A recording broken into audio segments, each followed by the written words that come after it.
The questions for this evening's debate were presented through a web form that was submitted to the Arlington Young Democrats general membership.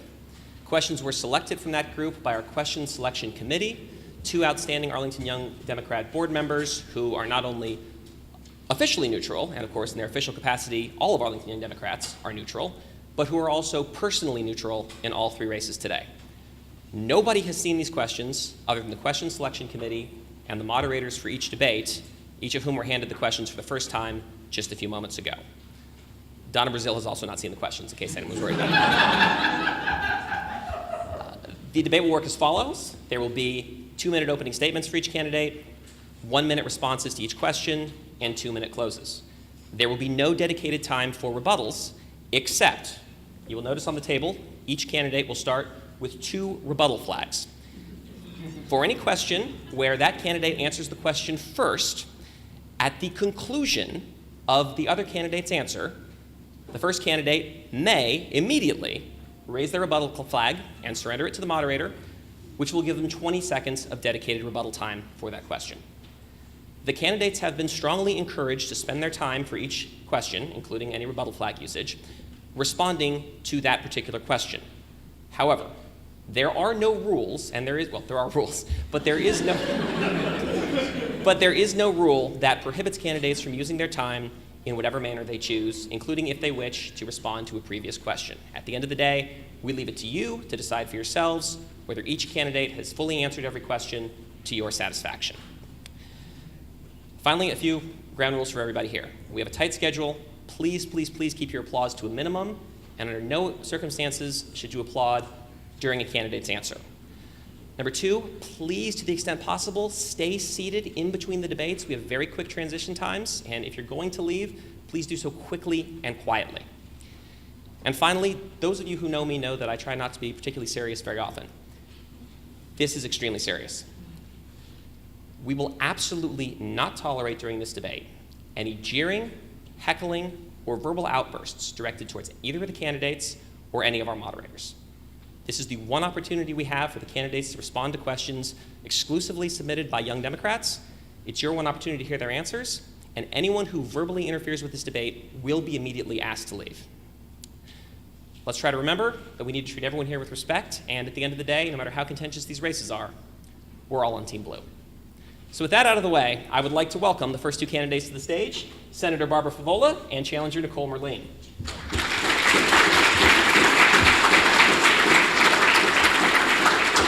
And I would also like to welcome the moderator for the first debate, former Virginia Young Democrats President, Jimmy Lewis.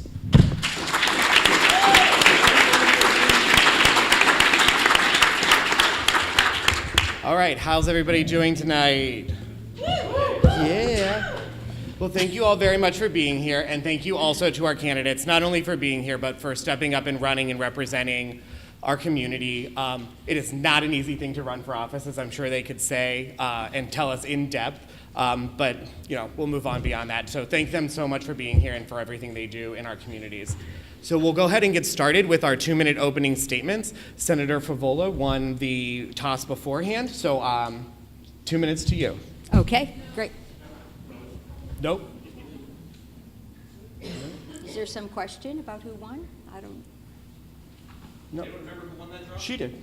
Oh, I'm sorry. Or did I mess it up? Oh, I'm sorry. Okay. Nicole won. It's so sorry. Okay. You would think I didn't catch him out of the hat. Glad I didn't start. I am the worst. I'm so sorry about that. Nicole Merlene, please, for 2 minutes. Sorry about that. All right. Thank you so much, and thank you to the Arlington Young Democrats for hosting this debate. It feels good to be home and amongst my peers. My name is Nicole Merlene. I'm so excited to tell you a little bit why I'm running for the State Senate 31st District. For the first time in American history, our generation has a less likely chance to be more successful than their parents than ever before.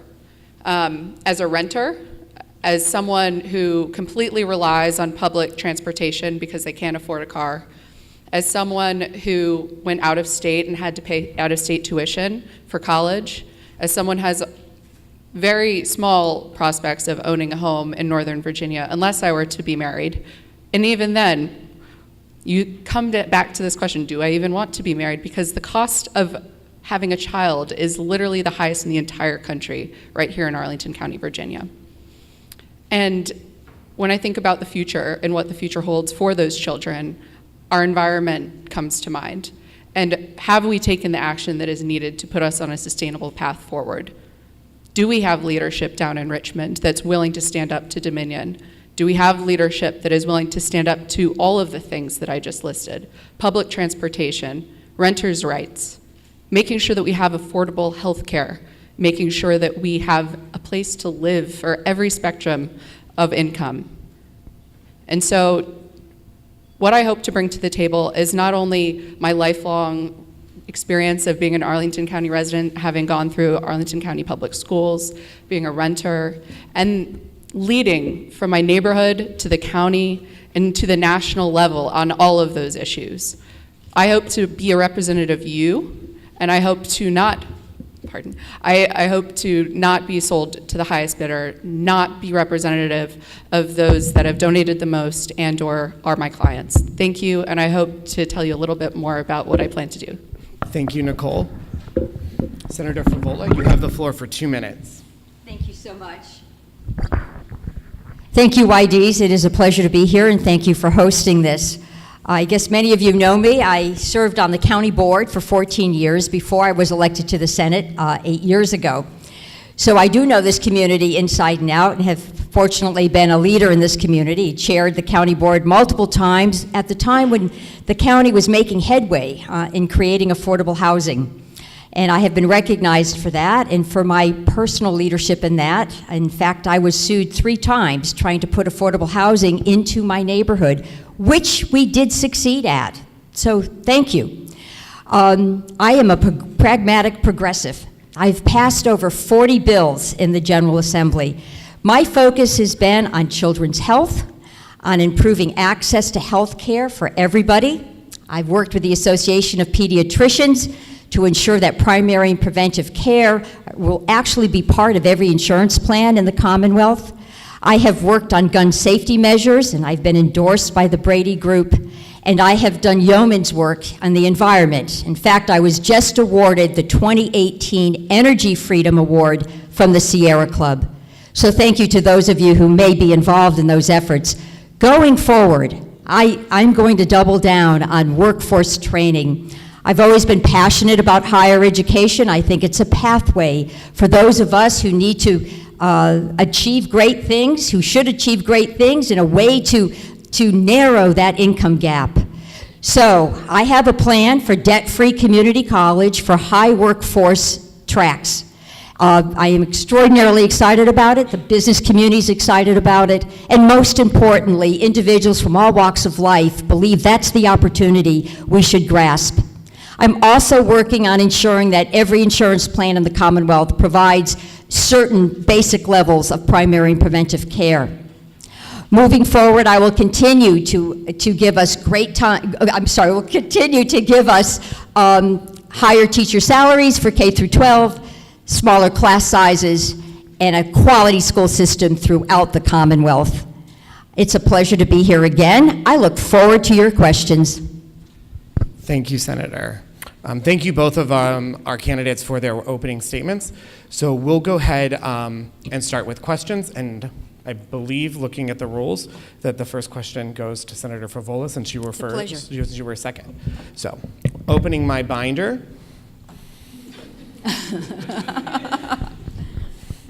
All right.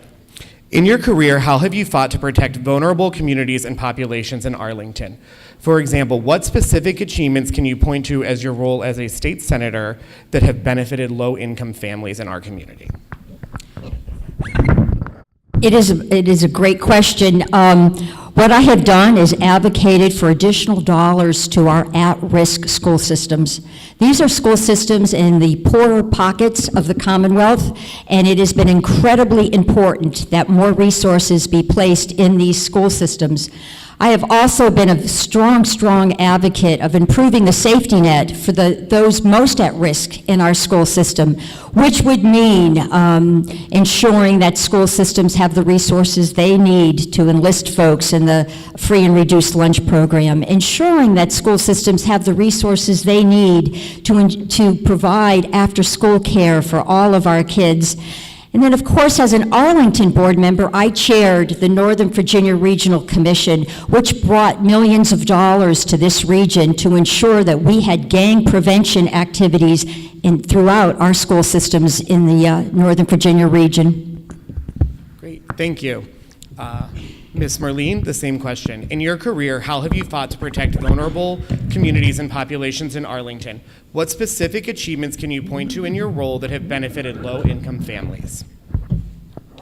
Wonderful question. Thank you so much. So, in a lot of different aspects, not just our county, but this entire district has a very diverse community.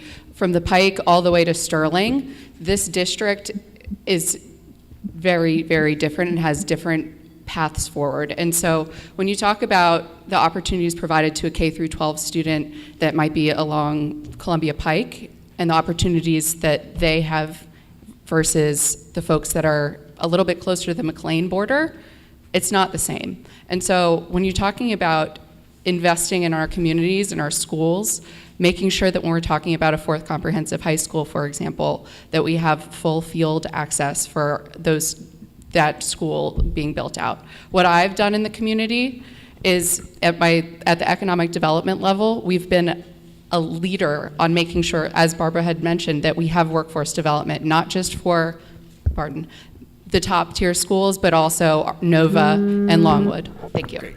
Thank you. Ms. Merlene, this question starts with you this time. This is a deeply personal question for me as well. As many members of our community cannot afford to purchase a home in Arlington, what are you doing or what would you do to limit skyrocketing housing prices in Arlington and across Virginia? How would you make it easier for young people to break into home ownership? Wonderful question. So two-pronged. You have a renter's issue and you have a home ownership issue. Home ownership issue is where I'll start. You have the down payment assistance program that's currently based on an area median family income. That's much, much lower than Arlington's median family income. If you were to just reform that program to be based on Arlington's, more people would have access to down payment assistance. Most people are paying in rent what they would for a mortgage. Your hurdle is your down payment. If you have a good credit score, you should be able to buy a home, and it should be easier for you to have access to down payment assistance. I would reform the down payment assistance program. Number two, rent. Most of the obstacles that we raise, at least for me and my peers, is your security deposit. You're wasting thousands of dollars every time that you move because you're getting kind of screwed. You're losing out on your security deposit because there's no recourse and there's no method for you to get it back. And so if I were to go into the legislature, I would fight for renters' rights and security deposit, ways to find a way to get that money back. Thank you. Great, thank you. Senator Favola, I'll repeat the question for you. Many of our members cannot afford to purchase a home in Arlington. What are you doing or what will you do to limit the skyrocketing housing prices in Arlington and across Northern Virginia? How will you make it easier for young people in particular to break into home ownership? Thank you. Well, part of this formula needs to be increasing the supply of housing and also providing a more varied opportunity for housing. We need condominiums, we need townhomes, we need all kinds of different housing options because they would be priced at different levels, and I think that's incredibly important. Now, what I would also say is we have to do a better job of actually providing affordable units. Arlington leverages public dollars, and it is the only county in the region that does provide subsidies through the Housing Grants Program, which does allow those at the very low income level to rent. Homeownership is a little more complicated, but as the second ranking member on local government in the Senate committee, I am going to put a bill in next year which will give the county board authority to do inclusionary zoning. So when they do approve new development projects, we actually they'll be able to require a set aside of a certain number of affordable units. So I think there's some strategies, but it's going to be challenging. Great. And I'm going to actually use my purview as moderator, given that I've heard this question asked several times, to just follow up with each of you. Per the rules, moderator follow-ups get 30 seconds. So we'll start with Ms. Merlene at the end. Who are your go-to partners in this? Who do you think that, if you were elected state senator, you would be working with to make this progress? So that depends on the work of every single person in this room to make sure that we flip the legislature. I think that in order to tackle things like affordable housing, and really, I'm very proud of the work that we've done in the legislature actually this year to put more money towards the Affordable Housing Trust Fund. And so there are partners there, and I think that the home builders, for example, are people that have been very active here, and APA, and it really is about creating a coalition of grassroots organizations that I have deep connections to in the community. And Senator Favola, who would you work with to achieve the outline that you stated for us? Well, I talked about increasing the supply of housing. So I did carry the premier bill by the Northern Virginia Housing Building Association and, of course, the Virginia Housing Building Association. And I actually relaxed the requirements that are on the books now, which home builders have to go through to achieve their permits. So my bill made it possible for local governments to more proactively negotiate with home builders with the expectation they could get additional zoning or additional permits to build more units. So I am very proud to have carried that bill. Yeah, thank you. Ms. Merlene, I saw your rebuttal flag. Per the rules, the candidate who uses their rebuttal flag, and each candidate has two, is granted 20 minutes to, sorry, y'all, this isn't the Fox debate with Trump. So Ms. Merlene, 20 seconds of rebuttal, please. So the bill that was just referenced was in response to the 2016 proffer bill. If you guys don't know what proffers are, it's community benefits. And so in 2016, my opponent voted for the proffer bill. That was one of the most detrimental things that happened to home building in the Northern Virginia region. That was a mistake. Everyone knew that it was a mistake. We should not have voted for that bill. And I'm glad that it was reformed, but it's still not enough. Thank you. Given the order, this is a question just for Senator Favola, so we'll start with you. This year, one of our members almost had her car towed by Advanced Towing with her dog inside. She begged the company to let the dog out, but they refused. Eventually, police and animal welfare had to be called. This is not the only incident of this nature. Why do you continue to take cash contributions from Advanced Towing? And you have 30 seconds. I'm happy to respond to that. I think the person is referring to John O'Neill, who is associated with Advanced Towing, and I have, of course, known John for the last 20 years. Towing in this county it can only be done through contract. So the home, or the business, or the apartment building had a contract with that towing company to ensure that parking would be made available for either patrons or homeowners. So let's be clear about that, first off. Secondly, I think it is extraordinarily unfortunate that somebody's car was towed with an animal in it, and that needs to be corrected. The way to correct it is to go back to the landowner, and actually complain about the contract and say, you know what, you really need to change this. Towing companies need to be informed that when animals are in the car doesn't get towed. So there's a way to do that, and it's very much a contractual business way. Great, thank you. Ms. Merlene, or do you want to get your rebuttal flag? Is it the same question, or? It is a different question to you. Well, then I'll. Okay, so we have a rebuttal flag. So this is 20 seconds for rebuttal, and then I will grab your flags off of you afterwards. 20 seconds, go. In 2017, there was a piece of legislation introduced that relaxed towing rules and regulations. Voted against it, received a $1,500 donation, went to Governor McAuliffe, told him not to veto it. was reported by NBC News. I was ashamed of what that told me, and I hope to learn more about why that happened. Okay. So we have a rebuttal flag. I'm just going to go ahead and collect yours first, and then both of yours. Okay, thank you. These are beautiful. So I can keep an account. Senator Favola, you have 20 seconds for your response. The bill that I voted against was a bill that Arlington County asked to be submitted, and I voted with the county. So the only action I'm responsible for is my own action, which is a vote I took twice on the Senate floor, and that was with the county. What Governor McAuliffe decided to do is Governor McAuliffe's prerogative. Great. Thank you for the clarity on that and for getting into that issue. Ms. Merlene, this question is for you. You have been supportive of Amazon coming to Arlington. Amazon currently came under fire for its employees listening to private conversations through Echo Dots, providing the software and technical assistance necessary to ICE to separate children from their families, and designed facial recognition software for DHS that allows the government to target and single out immigrants and people of color. In light of these practices, do you support a plan that will result in Arlington taxpayers and tax dollars subsidizing Amazon's move? Wonderful question. First of all, the problem there is data privacy.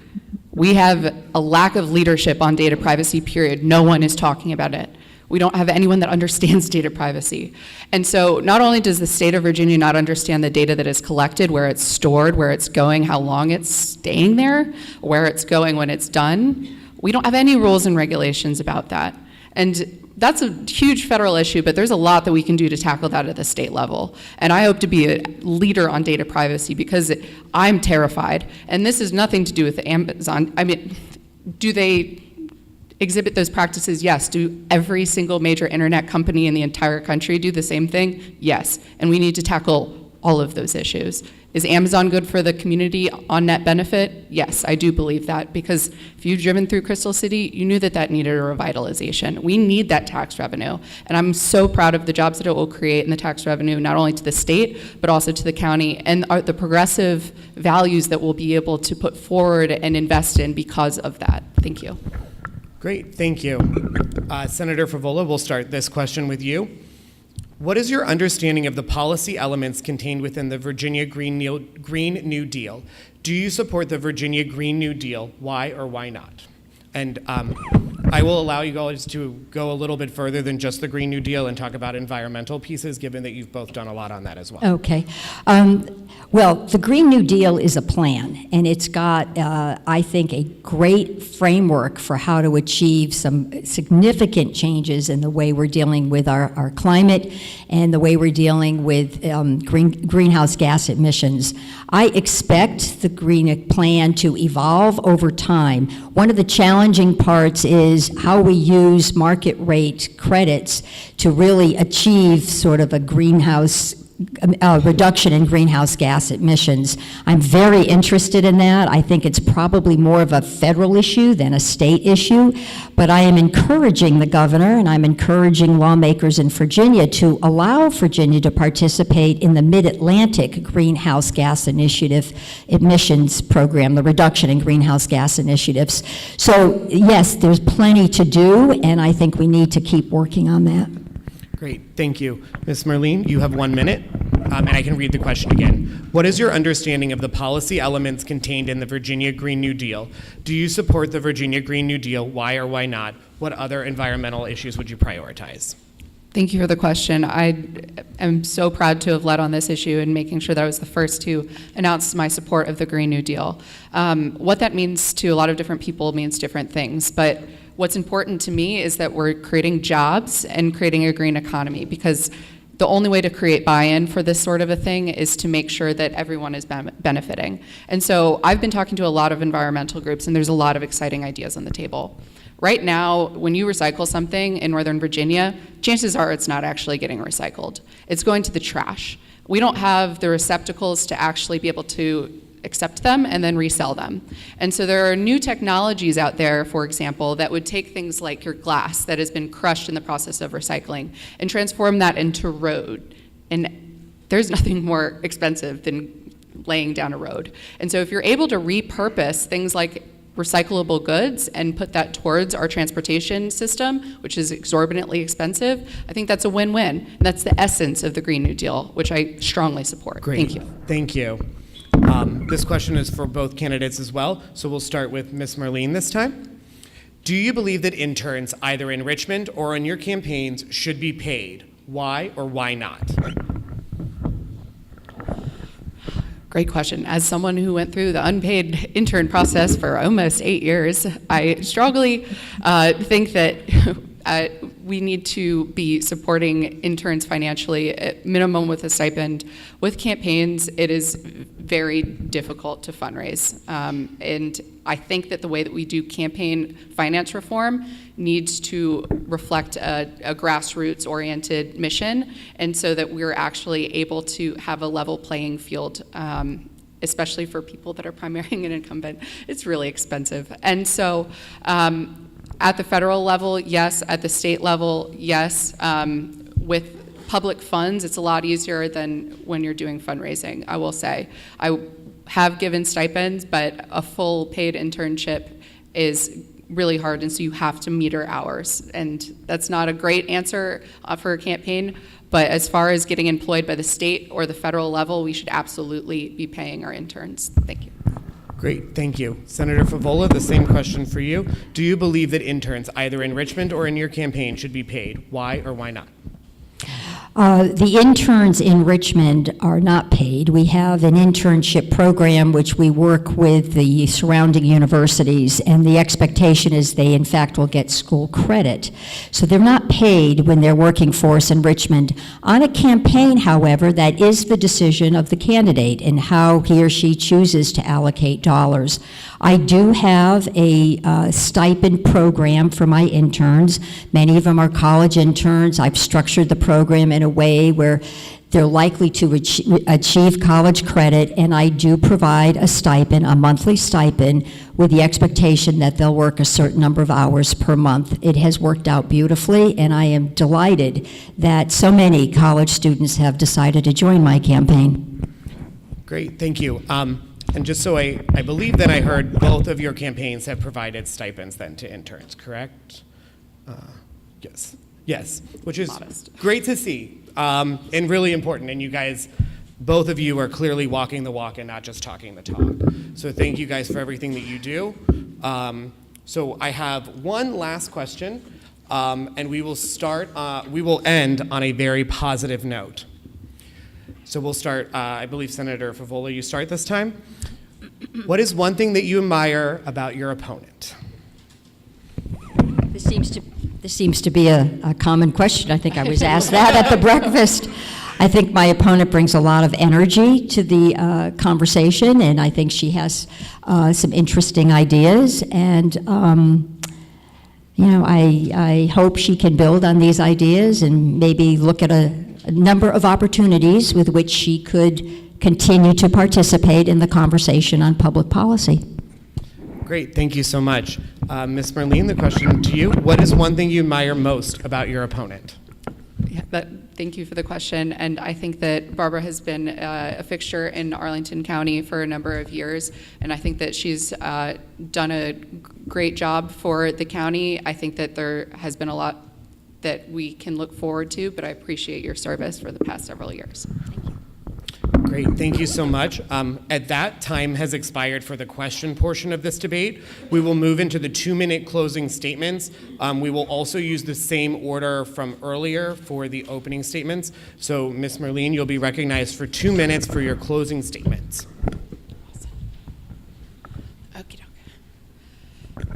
Thank you all. So hopefully you learned a little bit more about our campaign, and there's still so much more that I hope to, explain and have a conversation with you about moving forward. But like I said at the start of this, I've lived through all of these issues, and the most important thing in a legislator is to see how things impact your day from start to finish, from when you wake up in the morning, you go to work, whether or not you have a job that you can be proud of and that is reflective of the education that you have, whether you can get to work on time, whether that's on the roads or on public transportation, making sure that we're investing in public transit more so than we're investing in tolling and towing, making sure that when you actually come home at night that we're talking about someplace that is decent to live, not infested with mold, and that you actually have recourse against your landlord as a renter, and making sure that you can actually afford your place to live, especially if you're in the middle income, which is highly unattainable at this point in Northern Virginia. And then when you think about the future, that we're investing in environmental issues and making sure that we are not just talking the talk, but really walking the walk in our progressive values on achieving the Green New Deal. What I hope to bring to Richmond is not only an on-the-ground grassroots approach that is communicative with the community, and that we continue this conversation, and that I continue to come back to you and ask what's going on in your day-to-day lives, and not tell you what my ideals are, because as I just said what mine are, yours will change and mine will change. And I hope that this will be an ongoing conversation about the future and what the future holds for the Commonwealth of Virginia. Thank you. Great, thank you, Ms. Merlene. Senator Favola, you will close us out, and you have 2 minutes on the clock. Thank you so much. Well, I want to continue to represent you in Richmond because I feel very passionately about our democratic values. When I look at public policy, and I have been in public life for 40 years, when I look at public policy, I look at core values such as equity and opportunity and the ability to provide pathways for individuals to truly achieve their dreams. And this means in a range of different opportunities. Our most vulnerable children, are they getting the education they deserve? Is there a safety net there for those who must face the juvenile justice system, yet they're certainly able to make better choices? Do we provide the mental health services we need for those who so desperately want to continue to participate in our community but need access to care? And yes, I have been a champion on Metro funding. I led the region on smart growth. And smart growth, it builds on a Metro and putting your density right on the Metro line so you can have open space.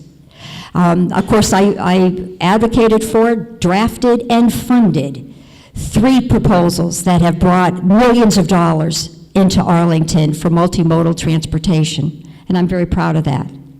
I've also done a number of things, not just in healthcare, but in other areas that have been significantly beneficial to Arlington. And I'd like to continue to do those kinds of things. A lot of this evolves around health, education, job training, and the values that we have always fought for. I chair the Women's Healthcare Caucus. I tried very hard to codify Roe versus Wade. I chair the Sexual Assault Advisory Committee and have passed many bills that have moved the agenda forward. And I am a hero on the gun safety issues.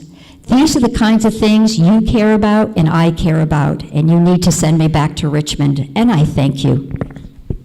Thank you so much, Senator.